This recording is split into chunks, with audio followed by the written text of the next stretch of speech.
Hello friends, कैसे हो आप सब। आई होप कि आप बहुत बढ़िया होगे। तो जैसा कि आप सबको पता है गाइज़, मैं जसदीप सिंह आपके सामने हमेशा की तरह आज करंट अफेयर शो 21 लेकर आया हूं। तो आइए गाइज़, चलते हैं हमारे आज के पहले क्वेश्चन की तरफ। और गाइज़, पहले क्वेश्चन पर जाने से पहले आप सभी जने चैनल को सब्सक्राइब कर दीजिए और बेल आइकन को दबा दीजिए ताकि फ्यूचर में आपको प्रत्येक नोटिफिकेशन मिलता रहे। तो गाइज़, हमारा आज का फर्स्ट क्वेश्चन आपके सामने है। गाइज़ देखिएगा, आपके सामने फर्स्ट क्वेश्चन जो आया है वह है गाइज़, हाल ही में विश्व मधुमक्खी दिवस कब मनाया गया। क्वेश्चन रिपीट कर रहा हूँ गाइज़, हाल ही में विश्व मधुमक्खी दिवस कब मनाया गया। ऑप्शन नंबर ए 20 मई, ऑप्शन नंबर बी 21 मई, ऑप्शन नंबर सी 22 मई और ऑप्शन नंबर डी 23 मई। तो गाइज़, आपके पास 10 सेकंड है, फटाफट आप अपना आंसर दे दीजिए लाइव चैट के अंदर ताकि मैं देख पाऊँ कि किस किस ने सही दिया है और किस किस ने गलत दिया है।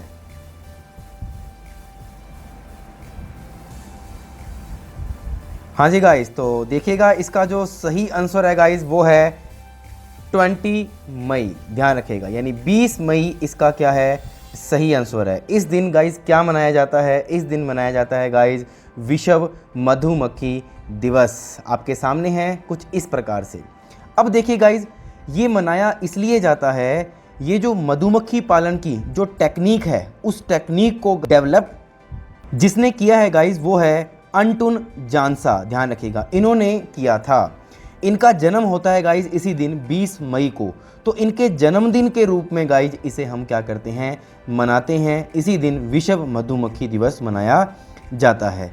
और गाइज़, पारिस्थितिकी जो तंत्र होता है जिसे हम इकोसिस्टम कहते हैं, उसके लिए मधुमक्खियों व अन्य पराग कणों के महत्व योगदान को व संरक्षण के बारे में जागरूकता बढ़ाने के लिए गाइज़ क्या किया जाता है, इसे मनाया जाता है।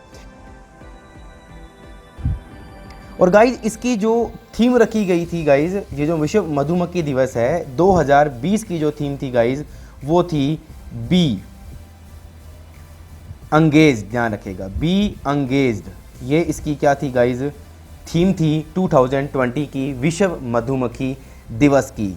जो कि आप सबको मैंने बता दिया है कि एक इकोसिस्टम के लिए मधुमक्खियों व अन्य पराग कणों के महत्व योगदान को व संरक्षण के बारे में जागरूकता बढ़ाने के लिए गाइज़ क्या किया जाता है, इसे मनाया जाता है। एक बात और गाइज़ ध्यान रखिएगा कि जो यह हम जिसकी बात कर रहे हैं, किसकी, विश्व मधुमक्खी दिवस की, तो इसी दिन गाइज़ 20 मई को एक और दिवस मनाया जाता है। उस दिवस का नाम है गाइज़ क्या, वर्ल्ड मेट्रोलॉजी डे, यानी कि हम कह सकते हैं विश्व माप विज्ञान दिवस। गाइस ध्यान रखेगा, कौन सा, विश्व माप विज्ञान दिवस। अब गाइस हम बात कर लेते हैं कि 21 मई को कौन सा दिन मनाया जाता है। तो गाइस 21 मई को दिन मनाया जाता है राष्ट्रीय आतंकवाद विरोध दिवस। 21 मई को गाइस मनाया जाता है। अब यह क्यों मनाया जाता है गाइस, इसके बारे में पता होना चाहिए हमें। तो यह इसलिए मनाया जाता है ताकि आतंकवादियों के कारण होने वाली हिंसा के बारे में क्या बढ़ाई जा सके, जागरूकता बढ़ाई जा सके।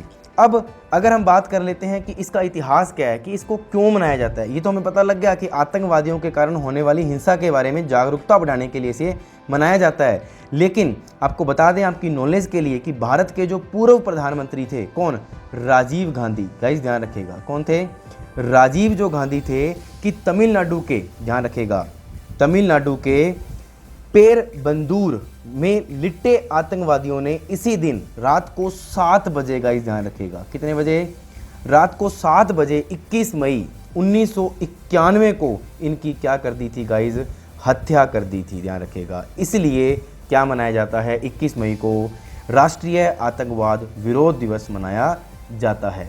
अब गाइस थोड़ा सा आगे बात कर लेते हैं। हमारा जो थर्ड नंबर पे तारीख लिखी गई है वो है क्या, 22 मई। अब हम बात कर लेते हैं कि 22 मई को गाइस क्या मनाया जाता है। तो गाइस 22 मई को मनाया जाता है क्या, international day of biological diversity, जिसका नाम है गाइस विश्व जैव विविधता दिवस मनाया जाता है। कौन सी मई को गाइस, 22 मई को, ये ध्यान रखिएगा। अब जो गाइस ये 22 मई को जो ये मनाया जाता है, यह हर साल मनाया जाता है, ध्यान रखिएगा। कौन सा दिवस, कौन सा, अंतर्राष्ट्रीय जैव विविधता दिवस। इसके साथ साथ अगर हम बात करते हैं जो जैव विविधता हानि सहित वैश्विक मुद्दों पर ध्यान केंद्रित किया जाता है, किसके लिए गाइज, इसी के लिए ध्यान रखिएगा।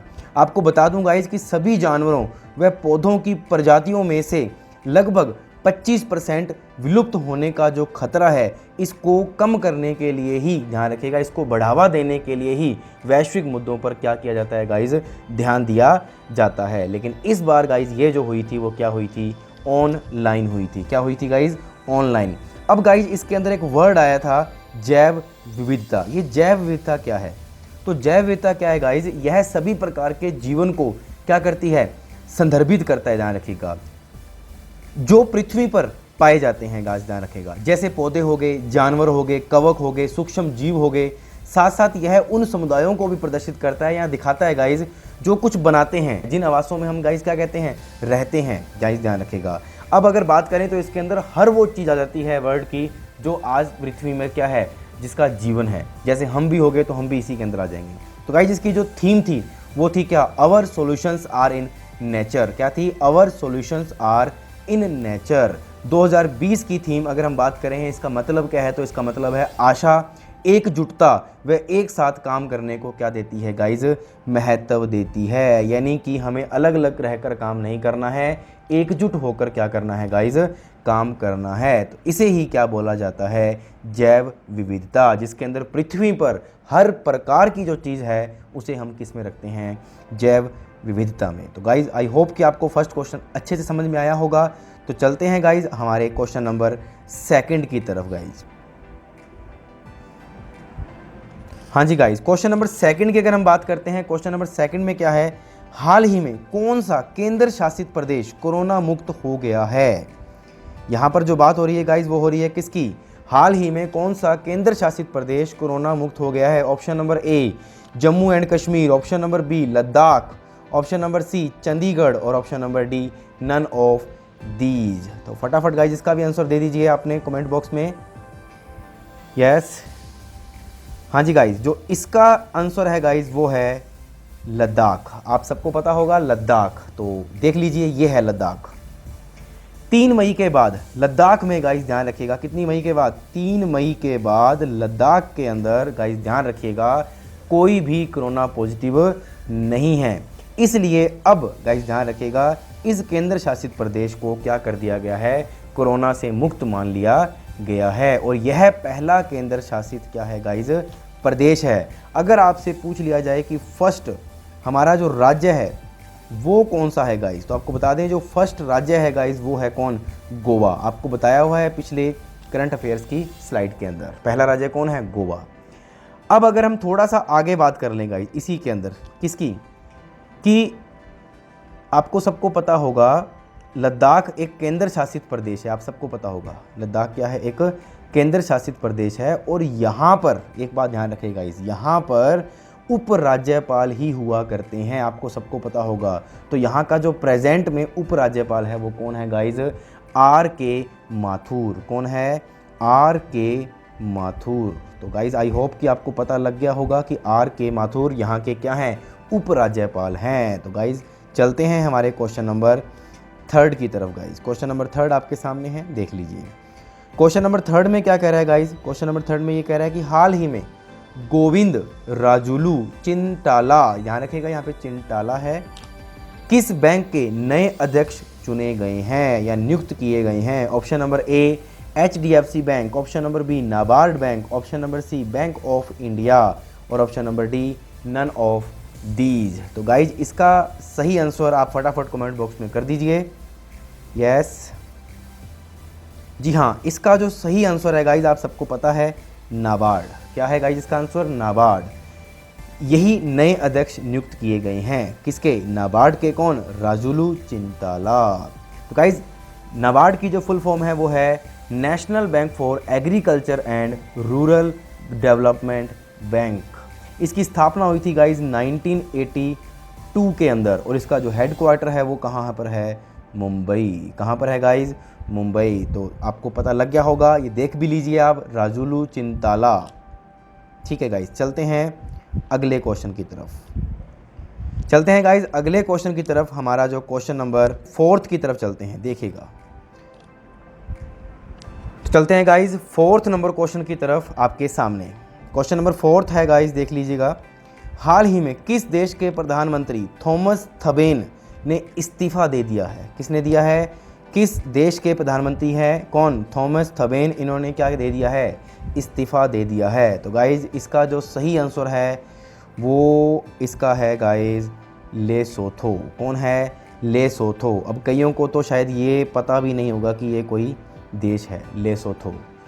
ये कौन सा कंट्री है गाइज, आपको बता दूं, यह अफ्रीकन कंट्री है। कौन सी है? अफ्रीकन कंट्री है गाइज, ध्यान रखिएगा, अफ्रीकन कंट्री है। और आपको बता दें कि इसकी जो कैपिटल है गाइज, इस लेसोथो की, देख लीजिए एक बार आप, इसकी जो कैपिटल है वो है मसेरू। क्या है गाइज? मसेरू। और इसकी जो करेंसी है गाइज वो है क्या? लेसोथो लोटे। क्या है? लेसोथो लोटे। और जो प्राइम मिनिस्टर हैं वो आपको पता है अभी फ़िलहाल कौन हटे हैं? थॉमस थबेन हटे हैं, अभी नए आने वाले हैं। तो गाइज कैसा लगा क्वेश्चन नंबर 4? चलते हैं क्वेश्चन नंबर 5 की तरफ। क्वेश्चन नंबर 5 आपके सामने। हाल ही में किस राज्य सरकार ने हेल्पलाइन नंबर जारी किया है?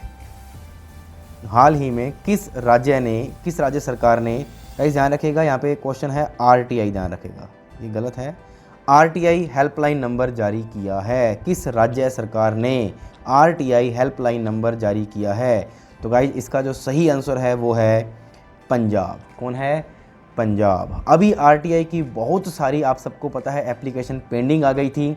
इसके बाद इनको जल्द ध्यान रखिएगा, जल्दी से जल्दी सॉल्व करने के लिए हेल्पलाइन क्या की गई है? शुरू की गई है। कौन सी? RTI app. गाइस ध्यान रखिएगा। और अगर हम बात करते हैं तो आपके सामने ये पंजाब का जो मैप है, आप सबको पता लग गया होगा, देख लीजिए। तो इसमें जो इसकी कैपिटल है गाइस पंजाब की, वो आपको बता चुका हूँ पहले ही मैं, चंडीगढ़। इसके जो सीएम है गाइस वो है अमरिंदर सिंह। और गाइस आपको सबको पता है कि गवर्नर कौन है?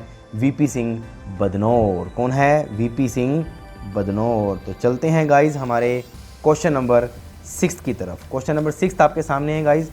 यस, हाल ही में किसने WHO को 2 बिलियन अमेरिकन डॉलर की मदद की है? हाल ही में किसने WHO को 2 बिलियन अमेरिकन डॉलर की मदद की है? ऑप्शन नंबर ए रूस, option number B China, option number C Canada और ऑप्शन नंबर डी तेलंगाना। तो गाइज इसका आंसर फटाफट कमेंट बॉक्स में कर दीजिए।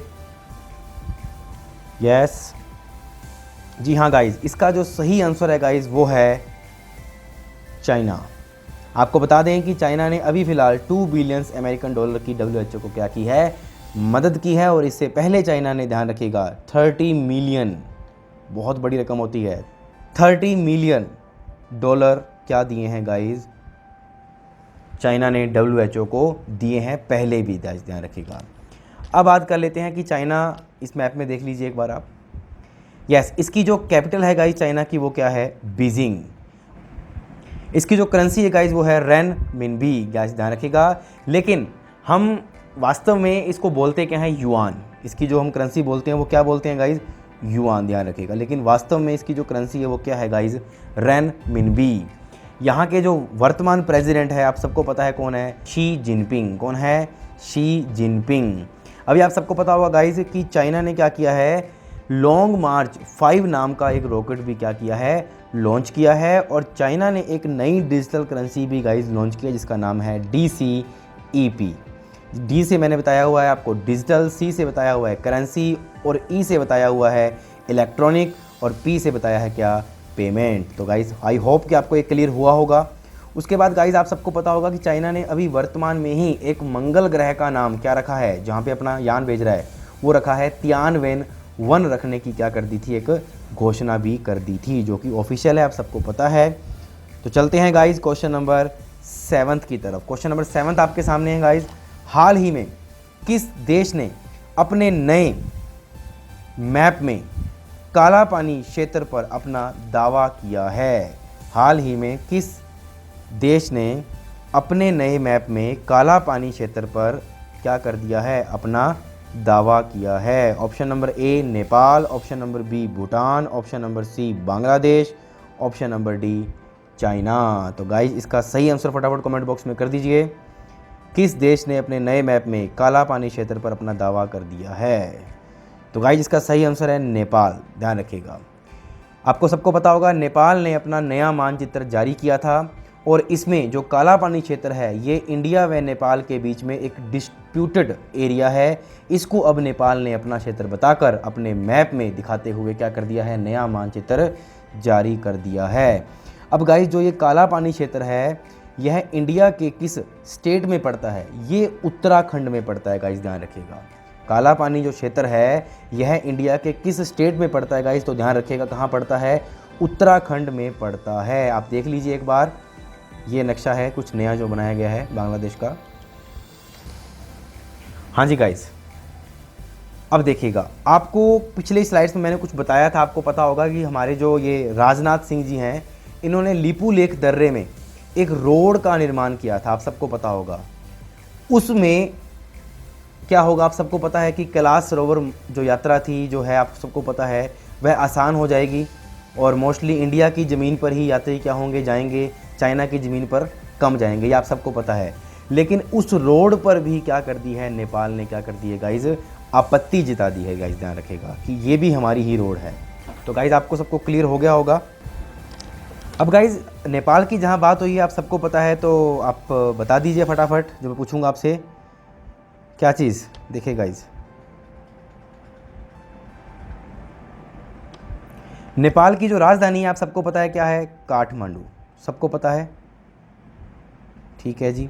उसके बाद गाइज़ अपने अगर बात करते हैं किसकी, करेंसी जो है इसकी क्या है, नेपाली रुपया। और गाइज़ इसके जो वर्तमान कौन प्रेसिडेंट है वो कौन है, BD भंडारी। कौन है, BD भंडारी। और इसके जो PM है गाइज़ बांग्लादेश के वो कौन है, KP शर्मा ओली। कौन है, KP शर्मा ओली। तो गाइज़ आई होप कि आपको अच्छा लगा होगा। और एक बात गाइज़ आपको और बता दूं कि अभी अपने देश भारत ने, ध्यान रखिएगा, नेपाल को कितने 30,000 यानी 30,000 टेस्टिंग किट, गाइज़ ध्यान रखिएगा, कितने हज़ार, 30,000 टेस्टिंग किट, जिसका नाम क्या है, पैथो डिटेक्ट टेस्ट किट, ये भी सप्लाई किए हैं किसको, नेपाल को। तो गाइज़ आई होप कि आपको अच्छी लगी होगी वीडियो। तो चलते हैं गाइज़ हमारे अगले क्वेश्चन की तरफ। हमारा जो अगला क्वेश्चन है वो है क्वेश्चन नंबर 8। क्वेश्चन है गाइज़, हाल ही में G20 वर्चुअल व्यापार, पहले बता दूं आपको, वर्चुअल जहां लग जाता है वहां पर बात आती है VC की, वीडियो कॉन्फ्रेंसिंग, ध्यान रखिएगा। वर्चुअल व्यापार और निवेश मंत्रियों की बैठक में भारत का प्रतिनिधित्व किसने किया है? Option A Narendra Modi, option number B S Jaishankar, option number C Piyush Goyal और option number D none of these. तो फटाफट गाइज इसका आंसर दे दीजिए। यस, इसका सही आंसर है गाइज, आपको बता दूं, पीयूष गोयल। इसका जो सही आंसर है वो है पीयूष गोयल। और आपको बता दूं कि ये जो VC के जरिए बैठे हुई है, यानी वीडियो कॉन्फ्रेंसिंग के जरिए बैठक हुई है। और आपको मैं पहले बता चुका हूँ, जहाँ पर वर्चुअल वर्ड लग जाता है वहाँ पर मतलब क्या होता है, वीडियो कॉन्फ्रेंसिंग।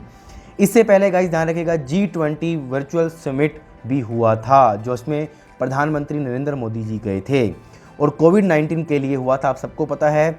और वो जो VC थी, ध्यान रखिएगा, जो वो VC थी वो भी वीडियो कॉन्फ्रेंसिंग के थ्रू ही हुई थी, आज ऑनलाइन ही हुई थी। और आपको बता चुका हूँ इसमें पार्टिसिपेट नरेंद्र मोदी जी ने किया था। और गाइज इस बार के जो G20 सम्मेलन है वो पर ध्यान रखिएगा, वो कहाँ पर होने हैं, सऊदी अरब में। कहाँ पर होने हैं गाइज, सऊदी अरब में।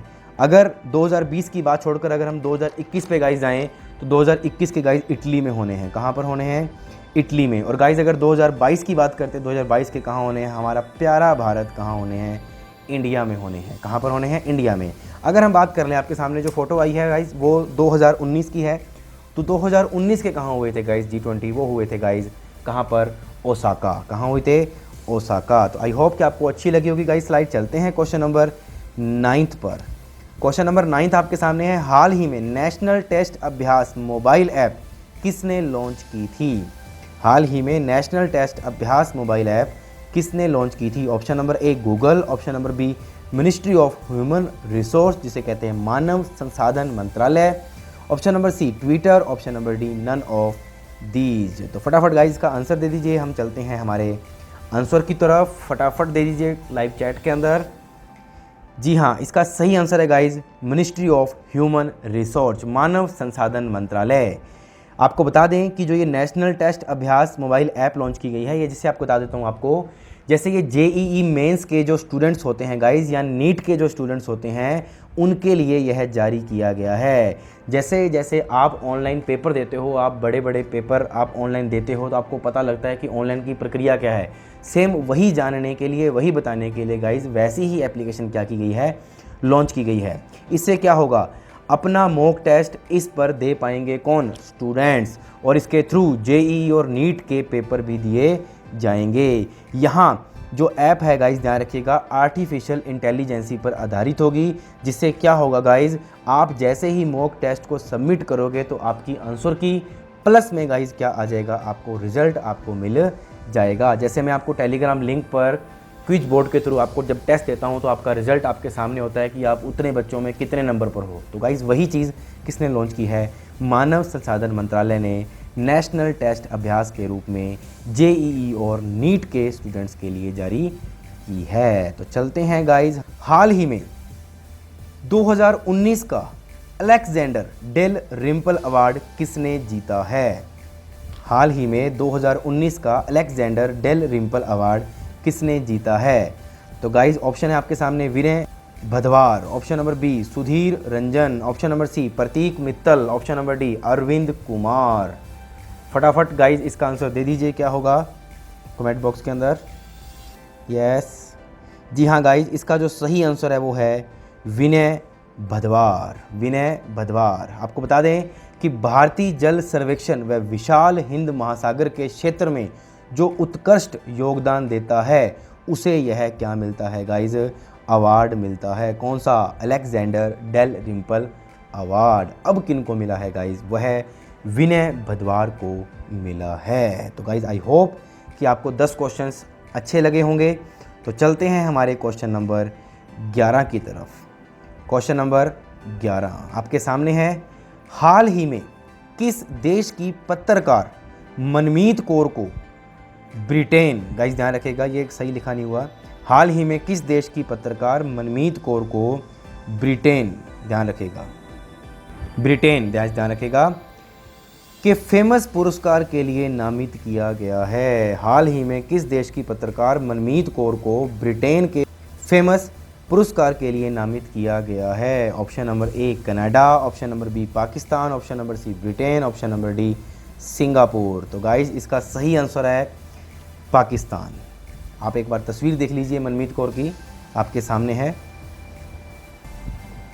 हाँ जी गाइज, तो आपको बता दें कि यह पाकिस्तान की सबसे फेमस पत्रकार है गाइज, ध्यान रखिएगा, कौन, मनमीत कौर। ये है आपके सामने मनमीत कौर, जो आप पहले भी देख चुके हो, वापस एक बार और देख लीजिए। एक्चुअल में ध्यान रखिएगा द सिख ग्रुप के द्वारा इन्हें क्या किया गया है, नामित किया गया है। किसके द्वारा गाइज, द सिख के द्वारा। इसको थोड़ा ध्यान से सुनिएगा गाइज, ध्यान रखिएगा, द सिख के द्वारा इसे नामित किया गया है। यह पहली सिख महिला पत्रकार है गाइज, ध्यान रखिएगा, जिनको इस पुरस्कार के लिए क्या किया गया है, नामित किया गया है। और 30 साल से गाइज ध्यान रखिएगा, ये जो पुरस्कार है 30 साल से जो कम उम्र के सिख पत्रकार होते हैं, यह उन्हीं को ही दिया जाता है, क्योंकि वो जो उत्कृष्ट काम करते हैं उनके एवज में इन्हें नामित किया जाता है। तो गाइज आई होप कि आपको ये क्लियर हुआ होगा। तो गाइज हम इसी में चर्चा करते हैं, आगे की बात कर लेते हैं कि पाकिस्तान की बात हुई है, तो एक बार पाकिस्तान आप देख लीजिए मैप में। हाँ जी गाइज, पाकिस्तान के जो क्रिकेटर हैं, कौन, सना मीर, कौन, सना मीर, ध्यान रखिएगा, इन्होंने संन्यास ले लिया है, अपने इस्तीफ़ा दे दिया, यानी कहने का मतलब अपनी टीम से। आपको एक बात और बता दें कि पाकिस्तान वनडे टीम के जो कैप्टन हैं गाइज, वो कौन बने हैं अभी फ़िलहाल, वो बने हैं बाबर आजम। कौन बने हैं, बाबर आजम, ध्यान रखिएगा।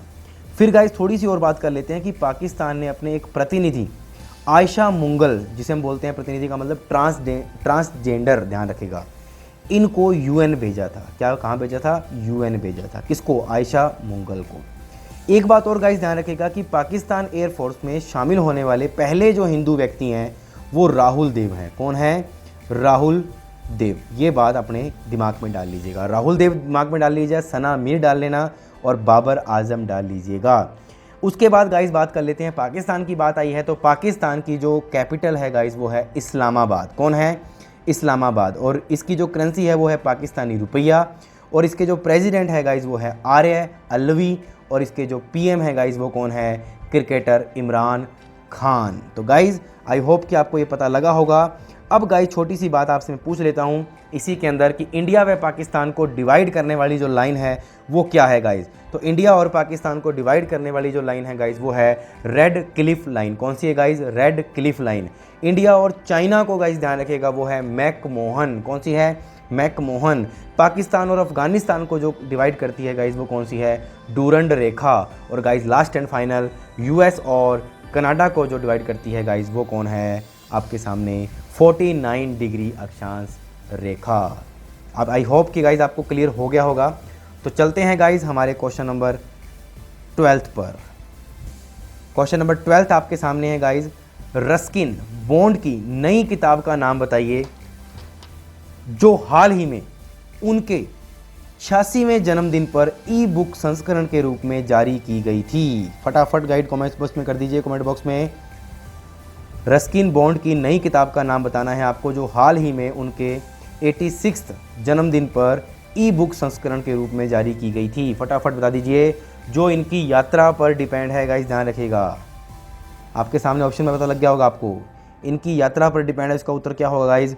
Hope on my adventures on boats train and plans. तो गाइस चलते हैं हमारे क्वेश्चन नंबर 13 पर जो हमारा आज का लास्ट एंड फाइनल क्वेश्चन है। और गाइस लास्ट एंड फाइनल जो क्वेश्चन है वो मैं आपको वर्बली पूछूंगा, देखिएगा। हाल ही में चीन की सरकार ने किस देश के निर्यात पर 80% टैरिफ लगा दिया है? हाल ही में चीन की सरकार ने किस देश के निर्यात पर 80% टैरिफ लगा दिया है? फटाफट बता दीजिए अपने कमेंट बॉक्स के अंदर इसका क्या आंसर होगा। ऑप्शन नहीं है गाइस, ध्यान रखिएगा। रिपीट कर रहा हूँ क्वेश्चन, हाल ही में चीन की सरकार ने किस देश के निर्यात पर 80% टैरिफ लगा दिया है? तो गाइज आपका जो क्वेश्चन ऑफ द डे है वो यही था। इसका सही आंसर है गाइज, ध्यान रखिएगा, ऑस्ट्रेलिया। कौन है? ऑस्ट्रेलिया। तो गाइज आज का जो सेशन आपको कैसा लगा आपने अपने कमेंट बॉक्स में करके बताना है। और गाइज सभी जने आप इस वीडियो को अगर अच्छा लगता है तो आप प्लीज़ लाइक शेयर और सब्सक्राइब जरूर किया कीजिए ताकि हर व्यक्ति तक यह वीडियो पहुंचे। तो कल के लिए अलविदा, मिलते हैं एक नए सेशन के रूप में। Thank you.